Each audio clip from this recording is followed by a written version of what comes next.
everybody, it's Shinigami. I'm here to bring you another One Piece chapter review. After a week break, let's see, whatchamacallit. Yeah, we finally get a lot more insight on Shank's backstory with Gaban. And, yeah, Loki revealing what actually happened on that day. So, it will definitely make more sense and kind of put together a little more what we were all wondering. Let me see. So yeah, this is chapter 1152, titled An Awful Day. As we continue with Yamato's cover story, you see Ulti and page 1 still in there. Kawamatsu getting a hat that Otama made. Obviously Yamato there, and then the Sumo's brother that's just there kind of happy, I guess, that he lost, or just enjoying the time, right? But nothing too crazy with that backstory. Other than it saying, delivery complete, Kawamatsu, daimyo of Hakuma, receives Otama's hat. Let's see. Continuing on. Let's hurry to the lift. The Gerd will leave this sack of filth in your care. Got it. Abnormal Haki emanates from the realm of the sun.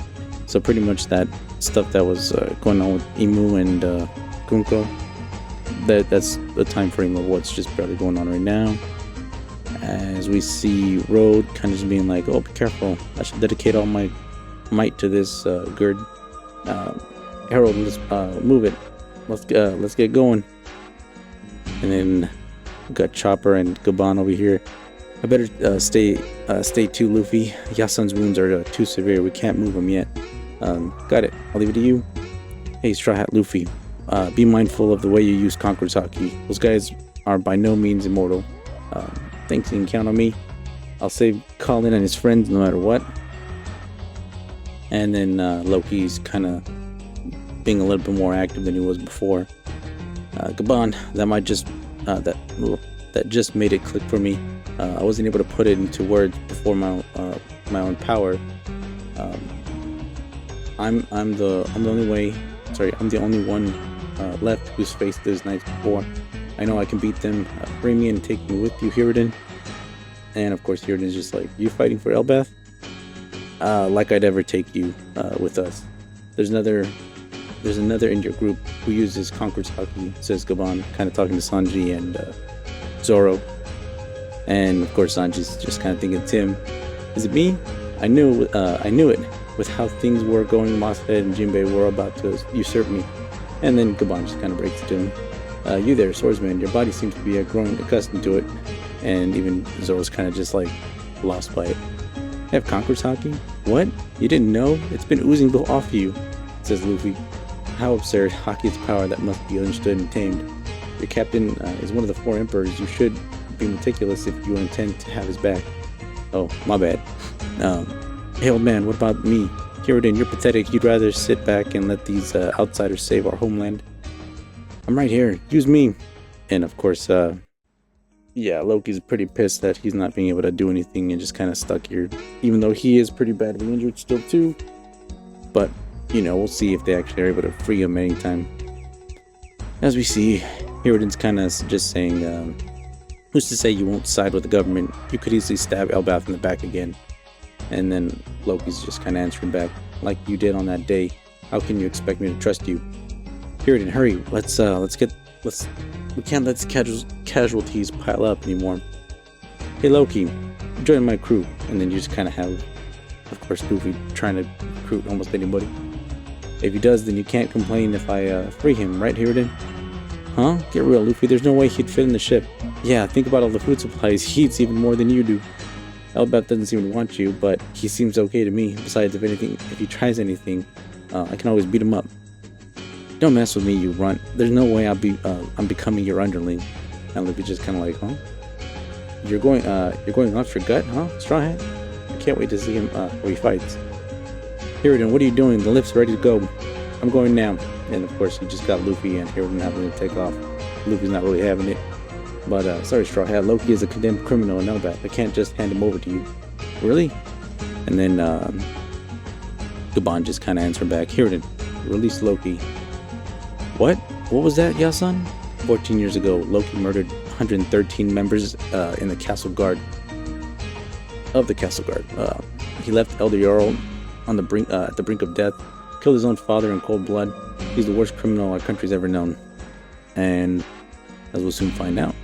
I know, but on that day, I felt a strange emanation of hockey coming from Quest Castle. Shanks and I went there to investigate. Looking back, it's possible we didn't have the whole story. You went to the castle? What the? Wait, did you just say Shanks? Stenson, I'm sorry. Go ahead without me. Zoro, Sanji, I'll catch up in a bit. This dumb Shanks thing again. Of course, Luffy getting mad. Hey, don't call Shanks dumb. He means you're dumb. You're the dumb one. And then Gaban, you have 3 minutes to explain, Loki. Tell me what happened at the castle 14 years ago. If you truly consider yourself a warrior of Elbaf, swear on your god, swear on our gods that what you say is the truth. Hajrudinto, who else can get him to talk? You may have to have had different mothers, but you're still brothers. And of course, Loki's just kind of playing into it. That's cruel, brother. You really want me to relive that day? I don't want to remember. It was an awful day. Loki, up in the sky, 14 years ago. Dogaga. Prince Loki has returned. Elbaf Quest Castle.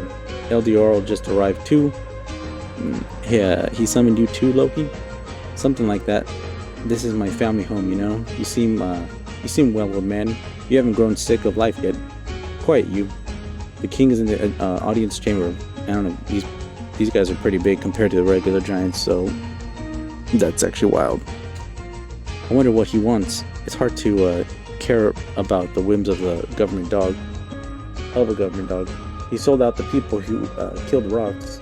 If that's the direction Elbaf's heading, then I'll oppose it. You're being too loud. I'm sorry. I'm too old for this stuff. Politics is a young man's game. We're in this mess because you keep spouting that kind of nonsense. Now, we've got a whole generation of peace-addled brats who can't even hold a weapon. That's just a sign of the times. It's nice to know that my great-great-grandchildren won't seek combat. They want peace, coward. It's your duty to whip them into shape. Huh? What's that sound? It's coming from the throne room. Thank you for coming, Elder Jarl. Loki. I mean, young master, it's a pleasure to have you back. Of course. And, well, let me just consult with the king. Open up, idiot. And he just kind of bashes through there. Old man, I'm back. And then he just kind of throws it in place. And we kind of see something that's kind of taking place with Dory and Brogy. It just says, Your Majesty. And we kind of get a perception from another thing, but just before that, you see Elder Jarl and Loki. Herald, what the hell are you doing? And yeah, it looks like he's being Domi reversing because it's that same black kind of sludge stuff kind of feeling all over his body, whatever. Room of the Sun, Gaban's house. What a staggering view. This is the best, right? It's been quite a while since we've shared a bath. How long has it been? 3, maybe 4 years? Get real, it's been 10 years since the captain died. That long, huh? That must feel like forever ago to you. Yeah, life's completely changed. Also, if you kind of notice there, Shanks got the mark on his arm. The abyss, you call it. I honestly just want it to be a carefree pirate buggy. Still, there's some things about it that I want to know. Understandable. You were a child of destiny, but let's not dwell on tricky topics today, Shanks. Say, remember Little Garden? The island where we met Dory and Brogy? Of course. And then you just got Ripley kind of surprising them. Hot enough, Yasan? Shanks. Whoa, you scared me, Shanks. It's great. Thanks, Ripley. This spot really is the best. So this is what a human giant household is like. Have some lingonberry tart and help yourself to drink. About Gaban. Sorry, wait. She goes, Shanks, got any juicy old stories about Yasan?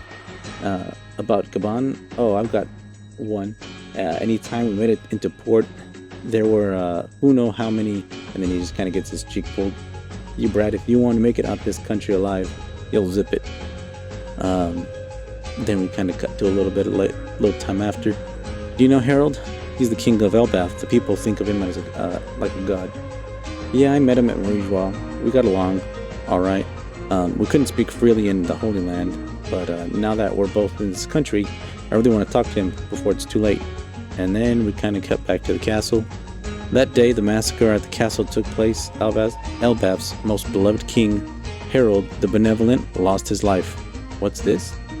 Let us out. Who closed the gate? Help! And then you just kind of see Elder Jarl get stabbed in the head. And this is the forbidden devil fruit passed down within Elbaf. But just how did this man come to be so highly regarded by his people? Cut to another flashback again, basically a long time ago, 109 years ago, before the present day. If you asked anyone what the scariest thing on the sea is, the answer was would always be the same: the giant warrior pirates. Now that that was how things were in that era.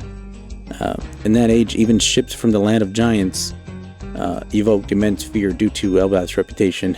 The giant ship. I heard Harold's beautiful princess. I heard there's a beautiful princess in your castle. Let's have a peek. And then you just kind of have this creep kind of looking in through the window. He was one of the reasons for said reputation, and they just got basically younger King Herald. Whoops, my foot slipped. Your Majesty, please stop this. Harold began his reign at 45 of the age, just as in human terms, despite this King Herald. Remarkably enough, was pure scum. Go on, tell me who your god is, and that's basically where we end off for this fucking week. Which we get a lot of parallels with King Herald and Loki with their nature here, especially with them both smashing into people. And second of all, if we go back up here, the whole thing with the Dory and Brogy being dummy reverse state definitely makes more sense now, going off of this. Whereas current days, it's a little bit more dire with how it's affecting so many strong allies, but it only seems to be able to work on giants that have the capability of being ancient giants, basically. But yeah, and the other crazy thing that we got to see was that Shanks definitely had the abyss on his left arm, the one that he lost to the sea beast. Just kind of making it wonder, is this how he's been able to teleport, so easily around the world? There's that whole huge theory about when he was fighting Kaido, he would have had to have been near Wano, and then get to Marineford within basically a few minutes. It's got a lot of people wondering, will he be able to grow his hand back? Does he have it decapitated, obviously, for symbolism, as well as, if he does use the ability again, his arm will regenerate. So there's a lot of mystery with what that is about, or if it is just distinguished him and his brother Shamrock, since other than them looking the same, Shanks has the 3 scars on his eye and also is missing the left hand. But for Shamrock, maybe it could do Luffy enough, since he's kind of simple-minded, gets a little bit clouded in his visuals, I guess you could say. But yeah, whatchamacallit, I think that's pretty much all that we got going on here, other than a good flashback. I think we're soon to see Loki being free, all for the fact that since Scopper Gaban is the one that's actually kind of telling Hajrudinto to free Loki, it has a little bit more weight to it. And like Gaban was already saying, maybe we didn't have the full picture, the whole story of what happened that day. And so with Loki finally being able to tell what exactly happened, might be able to clear his name up. And if not, obviously, join the Strawhats, at least he'll be able to basically have the ability to go anywhere in Elbaf Or maybe leave Albaz since he's got a really bad reputation, kind of like Odin did at the beginning of his story when he left the capital and all that stuff like that. So I could definitely see some kind of resemblance with that. But whatchamacallit, I think that'll be it for now. It's been a while since we had some important information with the story, so it's just kind of like trying to take it all in, trying to see where we go with this. I don't know if we have a break. I don't think we do. It should continue again this week coming up. But yeah, the anime definitely was off this week, so we won't get another episode until next Sunday, which I believe will be ending off Kuma's backstory, if not another 2 episodes basically. But with that being said, Shinigami signing out. Y'all have a good night, good evening, and good morning. I'll see you next time. Bye.